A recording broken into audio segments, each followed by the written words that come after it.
We are live. What's up, everybody? Welcome to another episode of StoryHive on location in Vancouver with beats, eats, and more. We are broadcasting live right now from the unceded ancestral lands of the Musqueam, the Tsleil-Waututh, and Squamish First Nations. I am your host, Kazi, and I am joined today by the one and only Jheric Hizon. We are hanging out here right now at VS Creative Labs on Main Street in East Van. Big shout outs to MJ, to PJ, and to Dave for hosting us. To introduce our guest, he is a dynamic dancer, educator, and creative leader based here in Vancouver, BC. As the owner of Boogaloo Academy, he shaped and inspired the next generation of movers. And truthfully, he's been a teacher to many of our teachers within the hip-hop and breaking community. A dedicated member of the legendary crew Now or Never, his work spans from cyphers to the world stage, including choreography for the 2010 Winter Olympics Closing Ceremonies. Please make some noise for Jheric! Hey. Thanks for having me. Yo, we have been talking about this since season 1, and it's actually season 4 now. Wow, not long ago. But you are a busy man, you are a world traveler, we know this. And yeah, we were just saying right before we went live, this is actually our 115th, 115, interview that we've done across 4 seasons. Congratulations. So, thank you. That's we awesome. are truly building this archive that is, on TELUS STORYHIVE, which has been amazing. They've been powering all these episodes. And this archive of creatives and their stories, it's really creating this timestamp of, everyone's journeys from 2023 to 2025 and create this platform to look back, but also talk about now and also look ahead to the future. Nice. So, you are somebody I have been wanting in this seat for a hot minute. Oh, thank you. I feel like we should start from the very, very, very beginning. Very beginning. Yeah, of what first pulled you into breaking and hip hop culture and what kept you in it? I think it was watching the kids in my neighborhood, the older kids. This was in the This Philippines? is in the Philippines. Yeah. And they entered a dance competition on TV. And so they were like the star, the neighborhood heroes, right? And ever since then, I'm like, oh, can I join? Can I join? I want, asking them to teach me what they do. And then also during that time, the movie Breaking Electric Boogaloo. Okay. Hence the name, Boogaloo Academy, right? Yeah. Oh so my gosh, I didn't know that. Came around years later. But yeah, so that's how I kind of got started. And, the big kids finally let me in. And they kind of coached me and taught me. And I was the youngest member. And from there, I just kind of fell in love with it and never stopped. Also, it was Michael Jackson, pretty much, during the American Music Awards when he did the moonwalk on stage the first time. Okay. That also kind of was like, wow. So that kind of got me into dance as well. And then breaking at the same time was like happening. So then when did you move here to Canada? I moved here in 1986. Okay. And it was the last month of Expo 86. So I got to see that. Yeah. And then, the next month it was like September and had to go to school. When I was in school, I figured, there's going to be people that were breaking here and nobody. Like nobody here was breaking it? In my school, anyway. It was like 1986, and I think everybody in my school were all listening to heavy metal music. Yeah. So I kind of like stopped too. And it was not until 2 years later in grade 10 when there was a slew of nightclubs that opened for teenagers. And it was called Changes Nightclub. Okay. And it was across Canada. And they had one in Surrey and they had one in Gastown, and it was called Changes. And this was like a all ages club or something? No, you have to be 18 and under, I believe. Oh. And you have to show your go-card to get in. What? Oh my gosh, you just threw me back to go-karts even. Do they even exist? Yeah. Yeah. So, and it was like right across the, where I lived. So we would go every weekend and watch and dance. And then there would be like dancers that were older than I was, and we would watch them, and I'm like, wow. So there is like hip hop, right? What? So that kind of got me back into that, because I met a whole bunch of other dancers, and then one kid came from a different school, and on our last, I guess, senior year was grade 10, And then I had to go to grade 11 and 12. But in my school, we only had up to grade 10. He came to my school, and I recognized him right away because I was like, yeah, I saw you compete at that club, at that teen club. And then we became friends. We started dancing together. And that's when, you know, my first ever dance crew was created. And we were called Front Page. Okay. And what was the name of this person that became your His friend? name is Chris Tavera. So shout out to Chris Tavera. He's like, well, I don't know, kind of like my best friend. And also he introduced me to hip hop.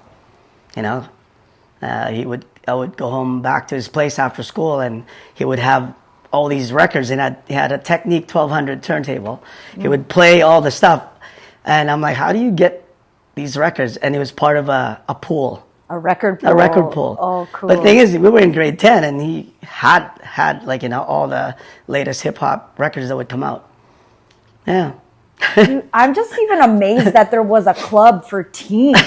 Like, I feel like in today's day and age, like, you could not, like, that would not be a thing. Right. Well, there was a few. There was like, in the West. Casablanca? No, it was the Paramount. Okay. And that was a teen club.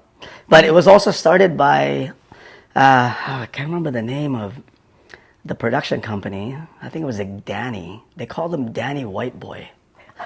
That was the production company. And he was also doing teen clubs.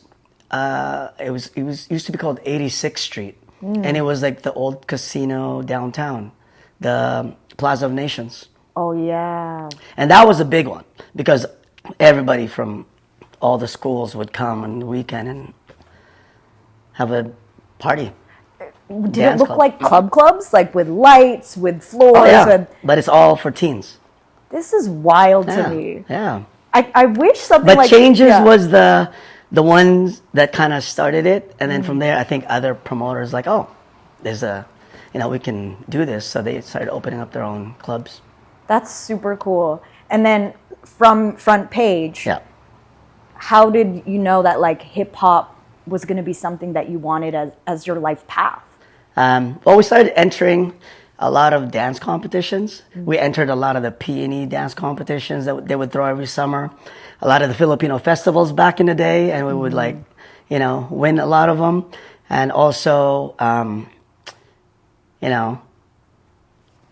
going to actual nightclubs when we were underage. Yeah. I had my fake ID. Yeah. And we would compete against adults, and my crew would win. So every week we would have money that we won from the clubs. That was our allowance. Yeah. Yeah. That's incredible. Yeah. Would you say that I guess the competition structure is similar to now, or like was it more like a dance contest where you had choreography? Oh yeah, like back then, because I wasn't kind of breaking until later. I kind of gave that up to join it's like a choreography hip hop team, right? But I would always be the one doing the tricks. So when it comes to you have to do a back handspring or back tuck, then okay, I'm in, right? So they would use me for that because I was the only one that would be breaking. It wasn't until later where I actually met other dancers in the city that were actually b-boys, and then I kind of pulled more into that side. Okay. But a lot of the competition that would happen would be each team had a choreography, so it wasn't a battle. It would be us showing our dances, and it was either crowd would choose or the judges or the club owners would be like, you won, That's sick. Okay, and then from there, I just want the timeline now, Jheric. So, all right, so the timeline, then this was about, now we're in, 86, I graduated 91. Okay. And there was still, so I was like 18 turning 19. So we go to a club downtown, it's like one of these teen clubs at 86th Street, and there was a kid that was doing all these just really crazy steps and breaking moves. And we thought, breaking was it was dead, but he was breaking. So we kind of got to meet him, and we found out he was from San Francisco, or he moved from San Francisco, and he was living in Vancouver for a while. and he gave us a whole bunch of tapes. What's his name, this person? Trying to remember, but it was like, he actually, one of my really good friends knows him well, because he was the one, he actually passed it to Nelson. So Nelson is the guy that was in my team, and he was the one that me and him started our first breaking crew, and we were called Wild Style.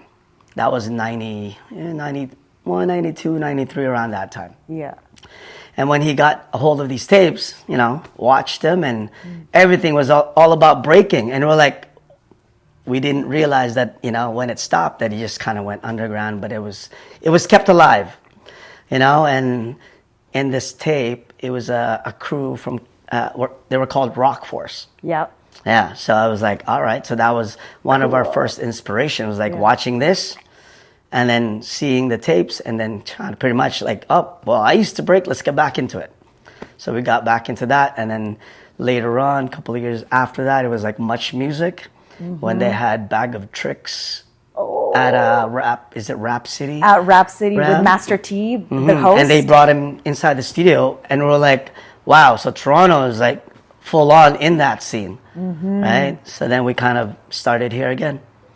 And back then there was really only 2 crews, and then 3 that I could remember that was breaking in the clubs. And now we were 19, 20, we were legal, we can get in the clubs, right? And those crews were? It was Wild Style, which is my crew, and it was Contents Under Pressure. Yes, it was which like is Flip Out's Flip crew. Out, Yeah. Rob Briss, Jose, all those guys. Yeah, Deados. Yeah. And we were rivals. Yeah. Now we're all friends. We're super friends, as Flip Out likes to call it, you know? Yeah. So before the organized battles, y'all would see each other at the club and battle? Oh, yeah. Oh, yeah. And it was all hip-hop. Nobody was breaking. Okay. Until that time, and I think we all, because back then it was like, you know, the golden era, and it was like, we all loved hip-hop so much that, you know, they were rapping, they were doing graffiti, they were DJing, and in our crew, we were doing the same thing. Like, I was also part of a rap group, and we had an album, you know? Really? Yeah. Yo, that's right. Yeah. What was it called? It was called Play School. That was the name of our rap group. So I belonged to a hip-hop / breaking team, and I had a rap group as well, and we were also dancers. Yeah. That's sick. So we did everything when we were, you know, younger, just trying to, you know, get in where we kind of fit in, right? Yeah. And then, but for us, it was more like breaking was it for us. So this is now the mid-90s going into the later 90s. Yes. And then how about entering the 2000s? Where are we at then? Entering the 2000s, this is when the now or never phase came in. Yes. You know? Tell us about this. I was actually leaving and going to be working in Japan. I taught there for 3 years, but I was leaving. I heard about this group called NON. Yeah. And I'm like, well, what are these guys all about? So they're, I would say, I don't know how many generations from before they are. But as I was leaving, they were entering the scene. So I didn't really hear much, but, you know, once in a while I go online and I'll see, oh, NON this, NON that. And then when I came back, so I left here about 2003. Okay. I lived in Japan till 2006. When I came back, NON was the big breaking crew in the city. And my younger brother was a member. Yeah, Jamie was a member. And so I came, and I think there was a competition. I think it was called Hip Hop International that was put on. I can't remember who put it on. I think it was Carla that put it on. Okay. And NON was competing in the crew versus crew battle. And if you won, you get to go to California and represent your country in the World HHI. in the World HHI. So NON won that one, and I supported them. And I was like, well, you know, if you guys are trying to fundraise, I'll give you guys some money to go there. And then I ended up actually going with them to support and just be part of it. And then that's when they asked me would you like to battle with us? So that's the kind of when they put me down in that crew. So I believe that was like 2006 or 8? It's like, yeah. Yeah, the early 2000s. Yeah. And then we ended up battling and, making like top 4, I think top 4. It was pretty good. We ended up battling a crew called California. It was also our friends. They won the whole thing. That's a good name. Yeah, California, you know, they were awesome. They won the whole thing. But anyone kept on, you know. Yeah, going. And still going. It's still going. Now we have like the new younger members. Yeah. What's crazy is through 115 interviews, there's a good chunk of them that have been different dancers in our community. And a bunch of them have given us their origin stories. And at some point, a lot of them mention your name in it. And now what's really cool is in my mind, I'm starting to weave together this history and how these different dancers intersect, who's learned from who, et cetera, et cetera. Yeah. And what comes to mind is thinking about Natasha, Natasha Gori, shout outs, she was sharing about how you were teaching at Samantha Gori's school and was one of the first teachers. So how that turned out was... And that she met you clubbing. Yes. Well, yeah, she did, but I don't remember it, but I know, I'm pretty sure in passing she's mentioned that. Yeah. But what had happened is it was in 1991 that my crew, Front Page, the hip-hop dance crew, we entered this competition in Metrotown. Oh, yeah. And there was like, we had to actually skip school to be there, so nobody knew. And we didn't get in trouble for it because we won the whole thing. Oh, my gosh. So there was every day, it was like Wednesday, Thursday, Friday, there was around 100 crews that would enter. And it wasn't just hip hop. There were jazz groups, ballet groups, tap groups, hip hop groups, you know. They would pick from the first day 10, and the second day 10, the third day 10. So that was 30. And on the fourth day, which is the Saturday, the 30 that was chosen would compete for the finals. Wow. And there was a group from Seattle, like Preach and Teach. I think they were really, really good. And we've actually battled those guys too in the clubs when we were younger. So we're like, oh man, those guys are going to win, right? And there's all these other Filipino dance crews too that were doing hip hop at the time also entered the competition. And even Flip Out's team, they all made it to the finals. So we're all competing against each other. So there was like 30 dance groups on the Saturday finals. And at the end, it was my team Front Page that won the whole thing. And the thing was, I think the prize was $1,500, a mountain bike. Yeah. And then we get to dance with this, her name is Mitsu. And she was like a Canadian singer from Montreal. So like performing with her. To be in her music video. Okay. Yeah. So, I mean, we had like this mountain bike shared between 5 people. So I don't even remember who took the mountain bike, but somebody had it. We shared the money, you know. And then I think the music video, I'm trying to remember, like, I don't even know if it actually happened. Right. Like, I don't think the music video actually... A false promise. But it was like, that's what it was advertised as. You win this, you get to dance with Mitsu, and it was across Canada. And then years later. And then after that, I was working at a Foot Locker in the mall. And Samantha comes over and sees me and recognized me, or she knew that I was working there. And she came and said, I'm opening up a hip-hop studio. I would like to invite you to come and teach. And I've seen you guys at the Metrotown thing, and okay, so I went, and it was my first time being at a dance studio. Like, I had no idea how to teach because we never actually taught, we just taught ourselves. Yeah. So that there's mirrors in front of us, and we're like, wow, this is awesome, right? Because usually we just practice in our garage, no mirrors, so we didn't even know what we looked like.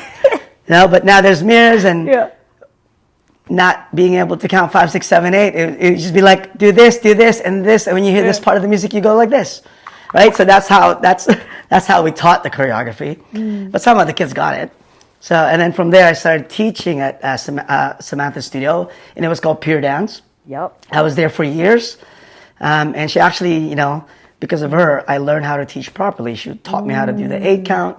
That's why, Mama Sam, she's like the OG of Vancouver. Wow. Yeah. She actually broke down to you and taught you like how to break down what you knew. Yeah. She would, she would watch how we taught. And at the end, she's like, if you approach it this way, people would understand. Kids would understand you better. I'm like, okay. Yeah. So I took advice. And, from then on, I started from then, I started teaching Natasha, her sister, and all the other kids that were there. entered a few dance competitions in Surrey. But at that time, there was no hip-hop categories. So every hip-hop dance that I did disqualified. Really? Yeah, because they were like, well, we don't know where to place this. Yeah. So they would put us in a jazz category. Oh, that's so we're like, weird. well, we don't do jazz, right? Yeah. So they were like, add some turns and jumps. I'm like, I don't know how to turn and jump. Wow. So we did this for actually a few years, and every year we would get disqualified. And then I find out years later, the street category in Surrey, they called it Pure Dance Award after the studio. Wow. And now it's like the biggest hip hop, at the Surrey Dance Festival. That's really cool. Yeah. That's really cool. That's legacy right there. Yeah. And I actually found that out because I was teaching a group, and one of them was actually in our crew now. His name is Severin. Sev. And he competed at that Surrey festival, and they won the whole thing. So I choreographed their piece, and then they won the whole award, and they brought me back the trophy, and it had Pure Dance Award. I'm like, what is this? And they're like, well, that's the award that you get if you win the whole overall thing. Yeah. Oh my gosh. Shout outs to Mama Sam. That's incredible. Yeah, shout out to Pure Dance for sure. Yeah. I would love to know your earliest memory of dancing at Robson Square. And how do you feel now looking back and seeing what it's evolved into? Oh, I know exactly how that started. Yeah. So me and my the guy that I would give credit to is Nelson Cortez. Shout out. Nelson Cortez is the one that actually, started practicing there by himself, and he told us about it, and we started practicing there. And at the first time we would get in trouble because the security guards would kick us out for using the electricity. And sometimes, when you're like battle rock each other, it looks like you're fighting. Right. So they would think, oh, there's a fight going on, and they would come and break it up. But we're like, no, we're just practicing. So that's one of them. It was a New Year's Eve party. We were downtown, celebrating New Year's, and the buses stopped running, and the SkyTrain stopped running, so we had to wait. He lived in Richmond, so his bus, there was no SkyTrain then, so we had to take a bus, and he would be waiting for a couple of hours. On our end, SkyTrains to Surrey would always be going, so we went home. He ended up staying, and he found Robson Ice Rink, and he started practicing there. What? And that time there was no ice there, right? I think it wasn't brought back until like the Olympics 2010. But then it was already shut down. There's no more. So he found that place to practice, and then he told us after, and then he brought us there, and we started practicing there.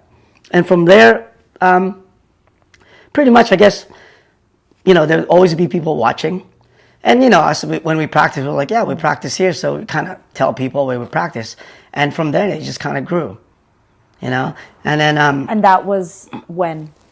This is around it would be like late, it would be late 90s. Okay. And then in the 2000s, really? Late 90s? Not earlier? No, hold on, it would be, because 91 is when I graduated from high school. Right. And when we were going downtown, we were already like legal age. So I guess it would be, I would say maybe mid to late 90s when we started practicing. But then everybody else came after that. Yeah, because I remember like they were saying to us, well, you guys can't practice here anymore because you can't be using electricity and stuff.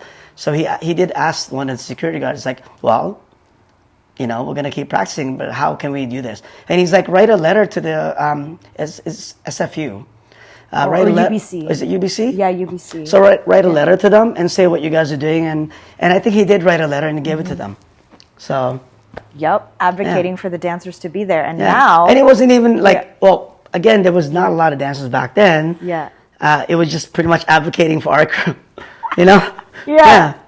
That that let us practice, and we swear we're not fighting, we're not causing trouble, we're waiting for the bus to get home.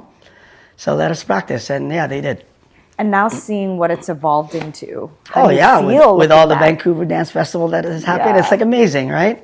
And now it's like, it's funny because I've traveled to a lot of places, and when I say I'm from Vancouver, they go, Vancouver Ice Rink. Like they know. Yeah. You know, not Robson everybody, Square. but like the dancers do know, especially like in Japan too. Yeah, so they know. It's That's amazing. super So I was dope. like, wow, okay. Yeah.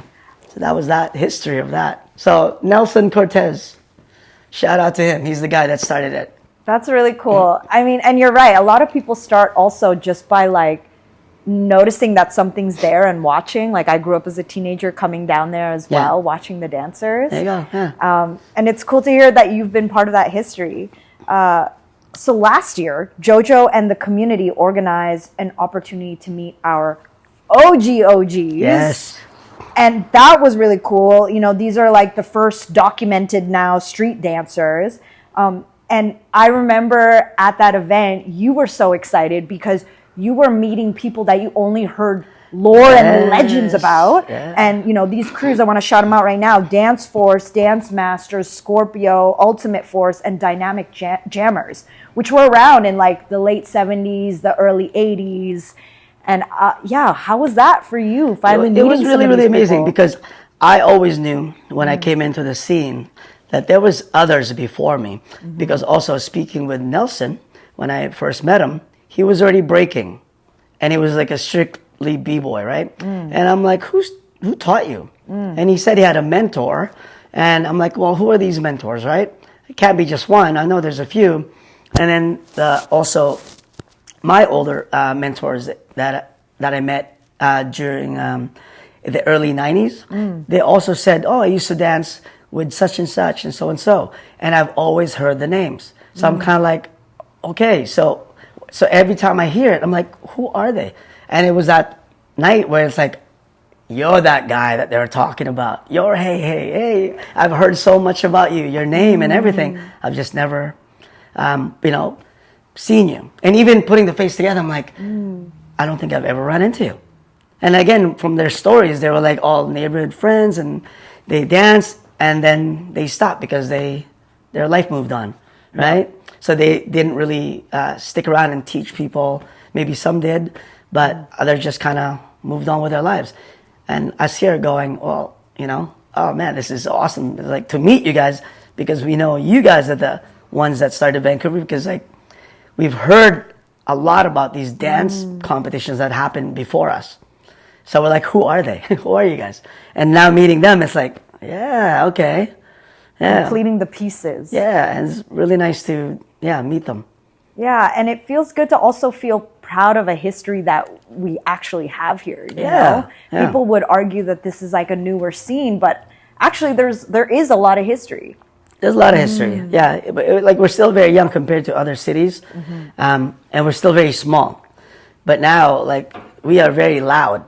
We are like, we have Philip Kim, like the world gold medalist Phil for Wizard. Phil Wizard, Yeah. Kamuza, right? Like you have all these cats that are making a name for themselves, and they're blowing up And putting this city on the map. and putting the city on the map. But now or never. Yeah. I want to know the story about how you met Kool Herc in New York. Okay, so this is how it happened. Yeah. So that day that we went to Now or Never went to LA to compete at Hip Hop International, they were giving away an award to Kool Herc. And we were like, they brought him up on stage, and we're like, wow, Kool Herc, the creator of hip hop. We knew, but seems like everybody else in the crowd didn't know. It was the younger crowd. And then that night, they announced, you know what, DJ Kool Herc, he's going to play it at the hall, so everybody come. We were so excited. We go in there. He was playing in this hall. Yeah. Nobody was in there. This was what? This is in LA. Oh my this gosh. is where is that place? Trying to remember the place, but Yeah. it was like where they had the HHI. Okay. There was kids running in and out. I mean, there was a few old school heads that stuck around. They were there listening. There was maybe 20 of us, just like listen to his whole set. But everybody else, all the kids were in and out. Like I'm like, how come nobody's here? This is Kool Herc. So he's playing all his classic. And then after he finished, went over there, introduced ourselves, and I said, you know what? I put on dance competitions in Vancouver. I would love to have you play as a guest. And he was like, yeah, talk to my sister Cindy. And Hey, there you go. And that's how Cindy. I met Cindy, and first lady of hip hop. Yeah. And we chatted. So she was the manager of Cool Herc, and went back and forth, and like how, what they want, and how, and I said, all right, I got the contract from them, and it's like, wow, how am I going to pay for this? So what I did, I walked into the Red Bull office when they were in Yaletown, and I said, I'm bringing Cool Herc here. Do you guys want to help me out? And they said, yeah. So they, paid for the air flight. Yeah. This was when? 2008. Okay. Yeah, I think it was 2008. Oh, I wasn't here at that time. That's why I didn't know. Yeah. So we got him in. Yeah. And he was gonna DJ my event, but that night we got him to play at Shine. Oh my So gosh! he's playing at Shine nightclub, right back in Yaletown, Gastown. Gastown. We loved Shine. Everybody was there, taking pictures with her. He played all the classics that he played, and everybody was. It was an awesome night.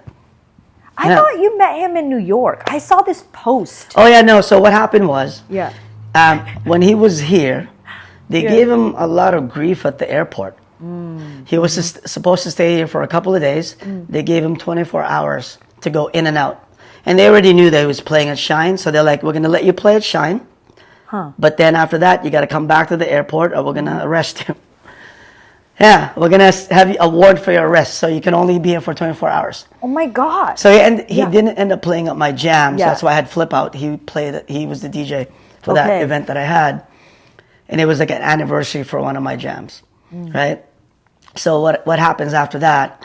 I went to a lawyer, and then I got some people, like a couple of professors from UBC, to sign this document stating who Cool Herc was and why he's important and why we want to bring him back. So I had all these papers from them, and I brought it to Cool Herc in New York to give to him. So I was like, when you're coming back here, you show them this so they let you back in the country.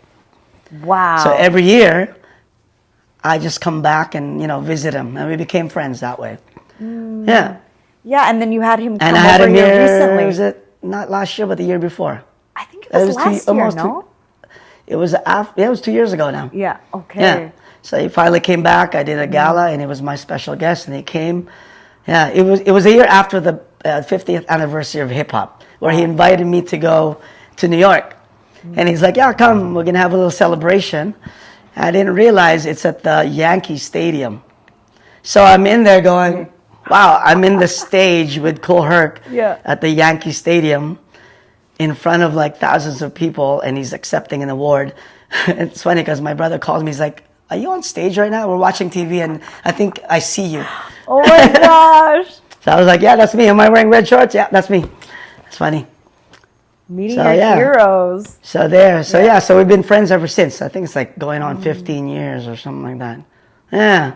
That's super dope. Yeah. I definitely hope you bring him back again when I can see and experience definitely. his music. Yeah. He loves coming here. I would love to know more about Boogaloo Academy now and those origin stories. Oh, okay. Yeah. So Boogaloo Academy started, now we're going on our 14th year. So it started, again, when I came back from Japan, that my partner at the studio, Anita, she has been, she was looking for me, I guess, but when she found out that I've left, so she had to wait like a couple of years before she can get in touch with me. And she had a dance studio called A-Star. And I started working for her. But during those times that I worked for her, I created all these events. I'm like, let's put on a dance show. We had High School High. We had Set It Off, where we'd invite some of the dance crews and perform at the River Rock or Stanley Theater. And after that, she was like, well, at that time, her studio was at the Oak Ridge Center. Okay, yeah. And they actually gave her a paper saying, we're going to tear this area down because we're building a Crate and Barrel. So you have to move. So that time she was like, well, if I'm moving, would you like to be my partner? Because we always put on these events and, we have fun doing it. And And at first I said, you know what? I don't want to be a studio owner because I'm still dancing with my crew, NON, and we're traveling. I kind of want to pursue this for now, but I will help you find a studio, like in a location. So we did, and we looked at 5 places, but when we saw this, where Boogaloo is now, actually in my head, I'm like, wow, this is really nice. I can turn this into something that I really want to. So, but I didn't say anything. I'm like, yeah, let's keep looking. So we looked, found some really great places, but then I kept going back to that warehouse. I'm like, man, I can really do something here. So we went back and found out, what the cost is and everything. And when she decided, I was like, you know what? Okay, I'll jump in. I'll be your partner. So that's like, 2000 and I think it was like 2011. Yeah, and we opened up at 2012 Boogaloo Academy in the September, and then so now 13 years later, 14 years later, it's still there and it's going strong. Wow! Yeah. Congratulations! Thank you. From that first time of learning, teaching through Mama Sam to now, all of these years under your belt. How do you balance preserving the foundations and lineage while also encouraging the students to innovate? Right. So before I would be teaching a lot of like teens to adults, and now I kind of I have an adult group that I still teach, but I gave up a lot of the teens to some of my newer teachers and stuff, and I focused again on teaching kids. Because that's how I first started with, pure dance. It was like teaching kids who were like 5 years old. And then from there, they became teenagers. So I'm teaching 5-year-old kids to 16. And what I find when I'm teaching them is like, we just have a lot of fun first, just teaching them basic movements. Before I would go, it's just choreography. But now I would focus more on the movement, where I would teach them bounce, like the basic foundation of hip hop. Bounce, and we would make our own names for it. And to them, it's fun for them, so it really engages the kids, right? Because I notice, like, once the kids, they lose focus and they're not happy anymore, they're done. Yeah. They're going to find chaos. something else. Yes. So now I've kind of mastered on how to, engage with the kids. And it's worked, it's worked really great for me. So any kid you give me, guaranteed within 2 weeks, I can make them dance. Like I'm 100% confidence that you give me somebody that's never danced before, by the end of 2 weeks, they'll be doing dance routines and stuff. What are you inspired by from the next generation? It's just, a lot of them is like the way of, I guess, developing and like taking it in is very different now. Like some kids are really, really focused that sometimes I'm like, oh man, I have not enough material to teach you. I should have prepared more, because they're really hungry, and this is the one, I mean, not everybody, but the ones that are really focused on dance and they want it, and especially now that you get a lot of dance influence from movies or TV shows, when they see that, they're really, really focused and they really want to do this. So a lot of the stuff, when kids come to my studio and parents go, I don't know where he learned how to do this. And I'm like, okay, show me what you do. And they're doing coffee grinders, right? Yeah. I'm like, wow, how'd you learn how to do that? And even them, they're like, I think I saw it somewhere, or I don't know, I just spun. And they're doing it. So then I go, okay, well, let me teach you the right way of doing that. Because they already have the foundation, and sometimes you don't know where it comes from. Maybe they see it somewhere else from, watching other people do it. Yeah. And then they just practice that move, or they see it on a TV show somewhere. So when they come to the studio, they're like, oh, I can do this. And I'm like, all right, let's continue that. Now let's add on a little bit more. So now I really focus on foundation. And then, and it's great. Because by the end of the year, when we have to do a showcase, a recital, then they have a whole routine, and, I'll make them freestyle. So that's one big thing too, is like, I make sure that all my kids knows how to freestyle. That's how I learned before I even learned choreography. Like before, do this, do that. I wasn't counting. I was just like listening to the music, right? How do you teach that? Like for them to freestyle? Oh, so when I teach them the foundational movement, so we focus on that. And let's say 10 minutes ending of class, we cipher. So I'm like, all right, let's have a cipher. All right, now you're going to show me out of the 5 moves that you learned today, I want you to put together 2 of them. Right? So the kids will, they remember the scissors where you cross your legs in and out. So we call that the scissors, right?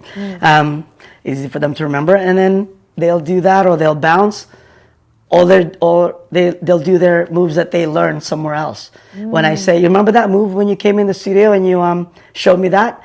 You can put that in too. So then they learn to associate, oh, okay, I can do this, and then do what you taught me, put it together, and then it becomes, a set, a freestyle set for them. Yeah. Amazing. Yeah. I also, like, when I teach, I do this thing where I give them a point system. So I'm like, all right, so for every move that you remember, I'm going to give you points. And at the end of the year, if you accumulate enough points, we're going to have like a big pizza party. So I kind of bribe them, right? Yeah. And they all try to remember, and every week they come, how many points do I have now? I'm like, well, I forget. I'm like, I think you have 30 now. A few more before the pizza party. Yeah. And I'm like, how many points do we need? I'm like, well, you need to collect 600 points. Oh my gosh. But you know what? But at the end of the year, they actually get it. And I start writing it down. I'm like, wow, he was actually doing it. So yeah, so the point system, when I teach, it really helps and it really works. Because everybody's like, well, look, I'm doing it now, so where's my points? Pizza is an excellent motivator, not going to lie. Yeah. So I want to know about Paris. You were there for the 2024 Olympics. Yeah. And you got to be in Phil Wizard's corner, which I heard it was a tight guest list to be able to be up there. And for anyone who doesn't know, Phil Wizard is our gold medalist. He took home the gold during the 2024 Paris Olympics when breaking was part of it. Yep. And it is now no longer ... We don't know the future. I would love to know what that experience was like for you, and especially to witness Phil up on that stage, that world stage. Yeah. So I wasn't per se in his corner, but I was at one of the spectators. Emotionally, spiritually, energetically. Yeah. But also, I was Phil Wizard's teacher when he was 10 years old. So he came from, A-Star back then before it was Boogaloo. And so I claim that I opened the hip hop doors for him. So, I mean, if you were to ask him about the story of his story of how he got into it, he would say he was influenced by NON, by watching us do street shows on Robson Square. Because we used to do that all the time, every summer. So he saw us there. And then a week later, I was actually at his school teaching hip-hop dance. Serendipitous. Yeah. And then from there, he came over to the studio and he started taking my classes. He was like 10, 11. He was there for a couple of years. And then when he, breaking, he found the calling of breaking. He ventured on his own at Robson Square, right? That's where everybody goes and practice. And yeah, and now he's known as the Phil Wizard, right? But yeah, like during the 24 Olympics, as soon as the tickets were out, I was the first in line to get my tickets, and I knew. I mean, the weird thing is, I always knew he was going to win. Like 100%, no doubt that he was actually going to win that gold medal. Don't ask me how, but I just knew. Intuition strong. Yeah, so got my ticket. What is in his corner, and actually. Tayo, who was in my crew, he was actually the coach for he was the Olympic coach. And he was there, and and when he won that medal, me and him, we partied that night with him. That's amazing. But yeah, being there to witness breaking, being on that stage, and also seeing all the OGs from the past, they were there supporting it. So they, say it wasn't, oh no, we don't want this to be here. They all wanted it to be there. I think that was the goal from the very, very beginning. It just didn't know how it was going to get there, but now it is. So now it was, and we have our Canada won the gold for breaking. Can you believe that? Yeah. Did you ever imagine that when you were younger, that it could be an Olympics? Yeah. I mean, I imagined it. I always thought it should have been, and then when the ball started rolling, that hey, it could be in the Olympics. Then, we did everything that we could to be like, yeah, let's get this there. So. What do you feel about it not being in the future of the Olympics right now? Well, I don't know how I really feel about that, because I think when I was there, it was definitely one of the highlights of the Olympics. I had people sitting with me going, yeah, we don't know what to expect. And They just got tickets. Yeah, they just got tickets. Yeah. And then at the end, they were like, this is the best thing we've ever seen. And I'm looking at them, I'm like, yep. You know, because they're like, yeah, we go to Olympics every time. We watch all of it. And then at the end, they couldn't stop praising it and talking about it. And the energy was really, really good. You know, it was definitely... The stage looked amazing. It was like this giant boombox and Snoop Dogg opening it all up. It was really cool to see it. You know, that it was like, I know it's funny because a lot of people are going, oh man, it was empty. And I'm like, it was sold out. People were actually trying to buy tickets and couldn't get tickets. What do you mean people were saying? Oh, there was empty? A lot of people online going, that was like, you know, nobody even came to watch. There was like half of the people. I'm like, no, it was packed. People were outside crowding because they couldn't get in. Yeah, but it was definitely a really great experience to be there and to witness that. Yeah. For the, you know, hopefully it won't be the last time. I mean, I know for it won't be in LA. Yeah. You know, and I think after that it's going to be in Australia. Okay. After LA, and from what I've heard, that if breaking is not there within the next two Olympics, then they're gonna have to try again if they want to. So, but I don't know how that's gonna work. But you know, I'm hopeful. I'm not part of that governing body, so I'm just a supporter of that. But yeah. It was definitely a momentous occasion for every hip hop fan in the world to see that. Yeah. You know? Yeah. What excites you most about where hip hop and breaking are headed right now? Everything. Because I think now, you know, there's it's easily accessible now. You know, you want to start something, you can go to your local dance studio. Everybody offers hip hop. You know, you go to your local b-boy practices where everybody comes and practice. So it's like, it's there. You know, internet made it easy for it to be accessible. And the talent that's coming out, everybody's really pushing themselves to do the next big thing. Right? So I think it's just, hip-hop is still very young, you know, as far as the dance goes, you know. It's like, what, 52 years old, 53 years old. And it's still got a long ways to go, and I believe that it's going to just keep elevating. Yeah, so I'm all for it.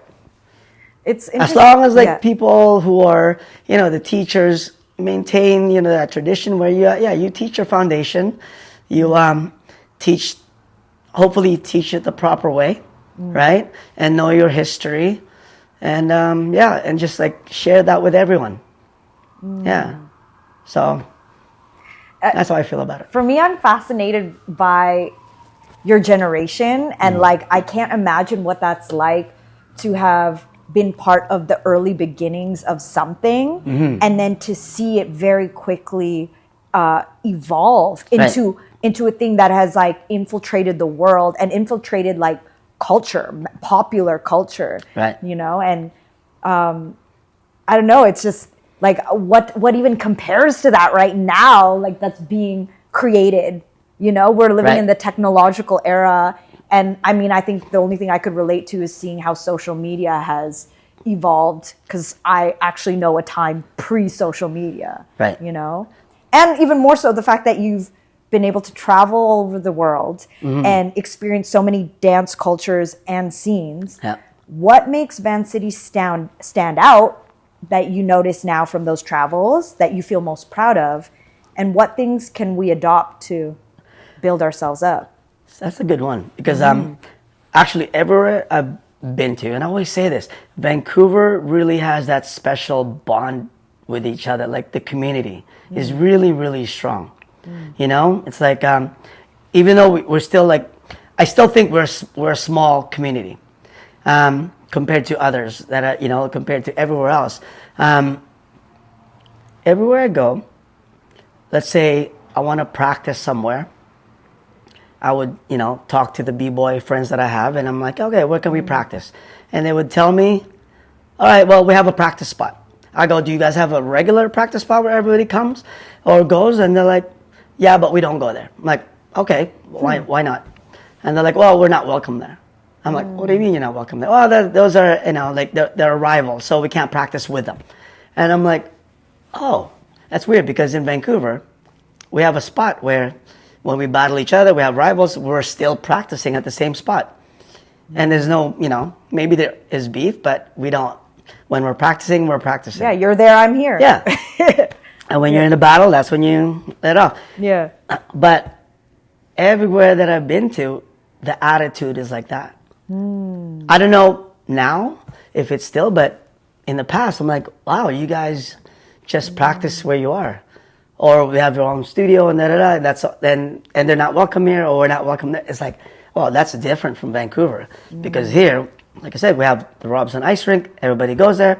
I used to throw practices at where I used to work at Harbor Dance Center, and I would open it to everyone.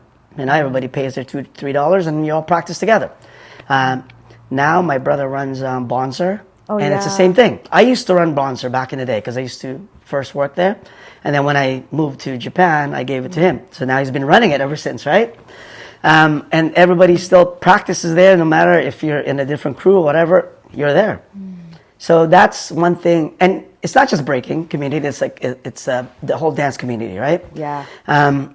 So, and everybody knows each other, or has now, because we have a little bit more people that, I've heard of him, but it's when we practice, we're together.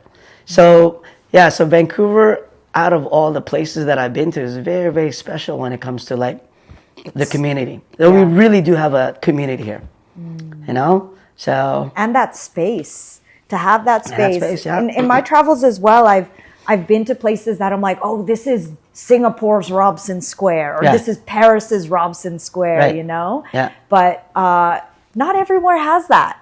No. And I think that is something that has made me feel so proud and feel it's like something that makes us super special. Right. What do you think that Vancouver could adopt based on what you've seen from other communities that would make us better? I think it's our attitude in dance sometimes. Like us, a lot of the dancers in Vancouver that I see or meet, they're very shy. But they're very but I'm like, no, you guys are really dope. You should be proud of that. Say you're number one. You're good. You're the best. It's funny because we were in New York one time, and we go to this one place where all the dancers go. I'm trying to remember the name of it. Funk Box? A club party? Funk Box NYC is a party. Yeah. Okay, so Funk Box, right? Yeah. And there was house dancers, b-boys, OGs we're talking to.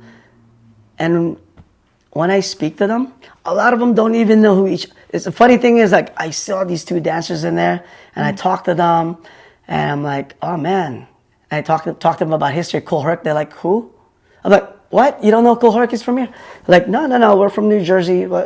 Should we know who they are? Like, dude, this is your history, right? Yeah. It's funny.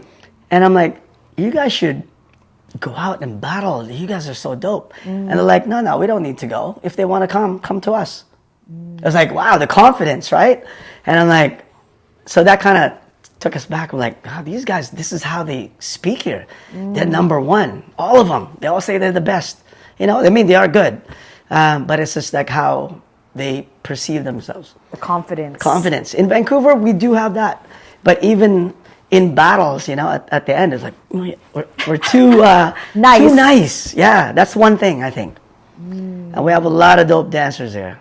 So many. It's just, we just have to be out there. And people are starting to travel. Now, I was just in LA for the freestyle session, and I saw a lot of Vancouver cats are out there competing in popping and house and whacking, all that. I know, especially even the young ones, Amy. Amy, oh my gosh. Amy works for me, you know that, right? She's one of my youngest teachers, yep. Oh, what? Yeah. That's awesome. Yeah, it's funny, with Amy, every year I throw this Halloween dance battle called Beats Motel. Yes. Every year, well, after the battle, she's like, can I come work here? I go, you're too young. You're like 9, you're 10. Can you work? Can I come? And then finally this year, Well, she asked me last year, and then this year I'm like, you want to work for me? Aww. Now she's teaching for me on Fridays. That's amazing. Yeah. And she's teaching foundation stuff. Okay. Yeah. Because she's like teenager She's really now. good. This is crazy. I think she's 12. No. She's 13? She's like 14 now. She just had a birthday. She's 14 now? I think she's 14. I don't think she was a teenager yet. Yeah, or 13 or 14. She's definitely a teenager now. Okay. She came to the Red Bull Jam by herself the other time, and I was like, what? Anyway, oh my God. I love seeing that. What legacy do you hope you're building, whether intentionally or unintentionally? Oh. I just want to share my love of hip hop and dance to whoever wants to listen and learn from me. That's it. As far as legacy goes, it's like, we don't really plan or start to be like, I'm going to do this, I can leave this behind. It's me. I really love this culture. And that's it. If people can get inspired by that or, learn from something I do and maybe build on top of that, then great. That's it. That's actually true. It's like, who really plans that legacy that you leave behind? You really don't know. Just like how you said this award showed up and that they named it that. And you don't even know. I didn't know until he presented to me. I'm like, what is this? And they're like, oh, it's been happening for years. I'm like, what? So I was really proud of that. I'm like, pure dance. Yeah. And I was like, yo, Sam, we made that happen.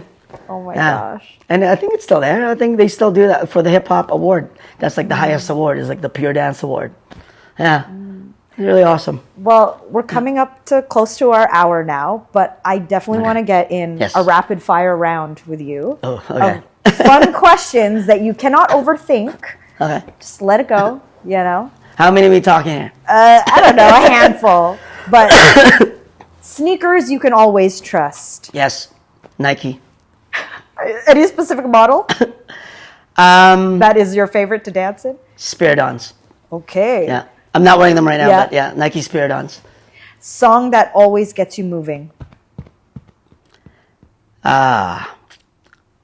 Eric B. and Rakim. That's one of the first ones I heard. Yeah. So anything from Eric B. and Rakim. It's true. Yeah. Favorite place in the world you've traveled? Canada. Vancouver. Vancouver. Okay, outside of Vancouver. You need another place. Okay. Yeah. France. The dish you still crave when you think about it? Spaghetti. Filipino spaghetti or Italian spaghetti? Italian spaghetti. Oh, yeah. I can't do the sweet. I'm sorry. I'm Filipino. Now or never. What is now and what is never? Oh man, I'm going to stump on this. Now, live in the moment. Hey. Never is just not starting something that you really wanted to and regretting it later. So, that's what one of the, either we do it now or we do it never. That's our now or never crew motto thing that we always say. One word you're trying to grow into. One word that I'm trying to grow into. Maturity. Yep. You're still trying to grow. You're trying to become mature. I'm still trying to be mature. I love that. Yeah. One habit every dancer should build. One habit. Focus. Yes, especially in today's day and age. Focus. One thing great students always do. One thing great students always do, they ask a lot of questions. One teacher everyone should experience a class with. Me. Something I wish I learned earlier in life. Well, that's a hard one because, the first lesson I learned was the world's not fair. And once I learned that, everything was okay. So kind of hard to say, okay, what's one thing? Oh, maybe saved more. Yeah. As in money? Yeah. Yeah. But now I'm excellent at that. Hey. Yeah. Advice right here. Longevity in dance requires... Stretching. especially if you're, my age, right? Yeah, any age, but like, stretching, knowing your limits. Yeah. And staying also, like not relevant, but like staying in the know, like what's going on, what's happening, what's, the latest trends and stuff, because, you may not like it, but that's how it's going. And also, like if you, just knowing what the kids are doing now, because hip hop is very, very for the young, so if you don't know what you're going to get left behind. Yeah. Facts. A healthy dance community looks like Vancouver. Yeah. The Vancouver scene, for sure. Aww. One piece of advice for the next generation of dance community leaders. I guess just stay honest and be truthful. And, also always, kind of remember where you come from. And who taught you, who mentored you, because I always do that. If people ask me about who did you learn from, I'll always say who, because it's like the each one teach one thing, where you get taught, you pass it on, and you're hopefully you're passing it, the knowledge that you got right. And if it doesn't seem right, question it, for sure. Dude, thank you so much. This has been an you. awesome hour of finally getting you in the seat. Yay. Being able to get to know your story, more of Thanks. Van City's dance history, which is super important. And now we have that locked and clocked, baby. Well, thank you for having me. Of course, yeah. I know, I remember we talked about this forever. Forever ago. And it's, who knows, maybe past 115, this will keep going. I definitely know that there are so many more creatives whose stories we want to share on this platform. For anyone who's out there watching and, you have a story to share, we have a QR code that will show up on the edit of this video. You can scan that, and there's a form there you can fill out to apply to be on the hot seat and sit down next to me. But yeah, for now, I'm super grateful to Jheric for spending time with us. Big shout outs as well as to VS Creative, who's hosted us in this space. We interviewed them earlier in the year, which was season 3, and that was their old space on Commercial Drive, and they've just moved now to Main Street. They're hosting amazing things from workshops to even dance events, and the next thing that's happening is actually in the new year. On January 23rd, they have a BYO art show, and they also have another one happening in March. So y'all look up VS Creative or Versus Creative to check them out and see what else is happening here. And lastly, I want to big up Jem and Cameron, who's our live stream camera operator. Let's go, Josh. Yeah, it has been awesome being here, and we really appreciate everyone who's tuned in, who's watching the live stream replay. We appreciate you. Big shout outs to TELUS STORYHIVE for powering today's episode. Y'all have been watching StoryHive on Location Vancouver with Beats.